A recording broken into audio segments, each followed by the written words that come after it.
Hello guys, நம்ம channel பேரு one shot movie. நம்ம சேனலுக்கு யாரும் புதுசா வந்தீங்கன்னா சப்ஸ்கிரைப் பண்ணிட்டு வீடியோ பாருங்க. ஹலோ ஃப்ரெண்ட், நாம இன்னைக்கு எந்த படத்தோட ரிவ்யூ பார்க்க போறோம்னா மிஸ்டர் ஷூ கீப்பர் ரிவ்யூ தான் பார்க்க போறோம். ஓகே, வாங்க வீடியோக்குள்ள போலாம். இங்க விவரம் தெரியாத நம்ம படத்தோட ஹீரோ பையனை ஸ்கூல்ல இருந்து கூட்டிட்டு வரும்போது வழியில ஒரு புலிக்குட்டியை பார்த்துட்டு காட்டு பூனைன்னு அவருடைய பையன்கிட்ட காட்டுறான். அந்த பையனுமே அதை தொட்டு பார்க்கணும்னு சொல்ல ஹீரோவும் அதை தூக்கிட்டு வந்து காமிக்கிறான். அப்போ அந்த பையன், அப்பா இந்த பூனையை நம்ம அம்மாவுக்கு தெரியாம வளர்ப்போம்னு சொல்ல இவனும் அந்த பூனைக்குட்டியை வீட்டுக்கு எடுத்து கிளம்புறான். அடுத்த நாள் காலையில ஹீரோயினி வேலைக்கு போனதுக்கப்புறம் இவனும் அவனுடைய பையனும் ஒளிச்சு வச்சுட்டு இருந்த அந்த புலிக்குட்டியை எடுத்துட்டு ஜாலியா அது கூட விளையாடிட்டு இருக்காங்க. புலிக்குட்டி காணாம போன தெரிஞ்சு ஃபாரஸ்ட் ஆஃபீஸரை போட்டு பயங்கரமா திட்டி ஒரு வாரத்துல கண்டுபிடிக்கலைன்னா அவன் வேலையே போயிடும்னு சொல்றாங்க மேலதிகாரி. அதுக்கப்புறம் ஹீரோவும் ஒரு அட்டைப்பெட்டியில புலிக்குட்டியை வச்சு ஒரு பலகை மேல வச்சிருந்தான். அந்த பெட்டி மேலே இருந்து கீழே விழுந்து அங்க உள்ள விளக்கு மேல விழுந்து வீடு முழுக்க தீ பிடிச்சிடுது. இதை பார்த்த அங்க உள்ள மக்கள் எல்லாரும் வீடு தீ பிடிச்சதை தெரிஞ்சு வேகமா வந்து தீ அணைச்சிருந்தாங்க. ஹீரோனின் வேலை முடிஞ்சதும் வந்து நாம ஆசையா வாங்கி வச்ச பொருள் எல்லாம் தீயில எரிஞ்சிச்சுன்னு சொல்லி ஃபீல் பண்ணிட்டு இருப்பா. ஹீரோவும் அவனுடைய பையனும் நம்ம பூனைக்குட்டி தப்பிச்சிச்சுன்னு சொல்லி பேசிட்டு இருக்காங்க. அடுத்து ஹீரோயினிக்கு ப்ரமோஷன் கொடுத்து ஒரு சிட்டிக்கு போக சொல்லிடுறாங்க.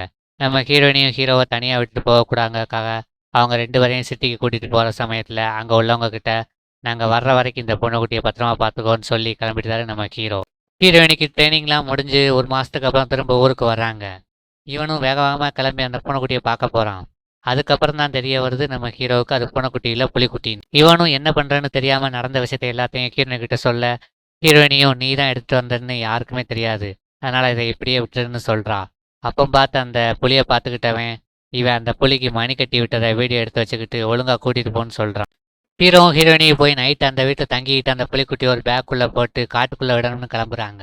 இருந்தாலும் நம்ம ஹீரோ அந்த பூனைக்குட்டியை ரொம்ப ஆசபாசமாக வளர்க்க ஆரம்பிக்காது. அதுக்கு பேர் சுப்பிரமணியனும் பேர் வைக்காரு. அப்படி போகும்போது ஃபாரஸ்ட் ஆஃபீஸ் வரைக்கும் தெரிஞ்சது. கடைசியாக கோர்ட் வரைக்கும் இந்த விஷயம் போனதுக்கப்புறம் என்னதான் அப்பாவியாக இருந்தாலும் புலிக்குட்டியை பூனைக்குட்டியை வளர்க்கன்னு நினச்சது பெரிய தப்பு அப்படிங்கிற மாதிரிலாம் கோர்ட்டில் பேசிகிட்டு இருக்காங்க. நம்ம ஹீரோவும் கண் கலங்கி கோர்ட்டில் ஜட்ஜ் ஐயா, நான் இல்லாமல் அந்த புலிக்குட்டியான என் சுப்பிரமணி இருக்க மாட்டான், ப்ளீஸ் திரும்ப அதை என்கிட்டயே கொடுத்துருங்கன்னும். காட்டுக்குள்ளே விடலாம் தான் போனேன், ஆனால் மனித மிருகங்கள் இந்த காட்டில் உள்ள வனவிலங்குகள் காடெல்லாம் அழுத்துக்கிட்டே வர்றாங்க, என் சுப்பிரமணி என்னை விட்டு இருக்க மாட்டான் அப்படிங்கிற மாதிரிலாம் ஜட்ஜு கிட்ட பயங்கரமாக எமோஷனாக சொல்கிறாரு நம்ம ஹீரோ. என்னதான் சொன்னாலும் நீ பண்ணு தப்பு தான், அதனால உனக்கு 1000 ரூபாய் அபராதம் சொல்லிட்டு நீ வளர்த்த உன் சுப்பிரமணி எந்த வனவிலங்கு காப்பகத்தில் இருக்கோ அந்த காப்பகத்துக்கு ஷூ கீப்பராக நியமிக்கிறேன்னு சொல்லிட்டு அதை நீ தான் பத்திரமா பார்த்துக்கன்னு சொல்லி ஹீரோவுக்கு தண்டனைங்கிற பேரில் தகுந்த தீர்ப்பை வழங்கியிருந்தாரு நம்ம ஜட்ஜ். அந்த வனவிலங்கு காப்பகத்துக்குள்ள ஹீரோவும் நம்ம ஹீரோ வளர்த்த சுப்பிரமணிங்கிற புலியும் சந்தோஷமா இருக்காங்க. அங்கே உள்ள ஸ்டாஃப் கிட்ட நம்ம ஹீரோ என்ன சொல்றாருன்னா, வாய் இருக்கிற ஜீவனான மனிதர்களை விட இந்த மாதிரி வாயில்லா ஜீவன்களோட வாழ்ந்துட்டு போயிடலாம்னு சொல்லி சந்தோஷமா அந்த புலிக்கூடவே வாழ அனுப்பினான் நம்ம படத்தோட ஹீரோ. அப்படியே படத்தையும் முடிக்கிறாங்க. கடைசி வரைக்கும் இந்த வீடியோ பார்த்ததுக்கு நன்றி. இந்த வீடியோ பிடிச்சிருந்தா லைக் பண்ணுங்க, உங்கள் ஃப்ரெண்ட்ஸ் அண்ட் ஃபேமிலிக்கு ஷேர் பண்ணுங்க.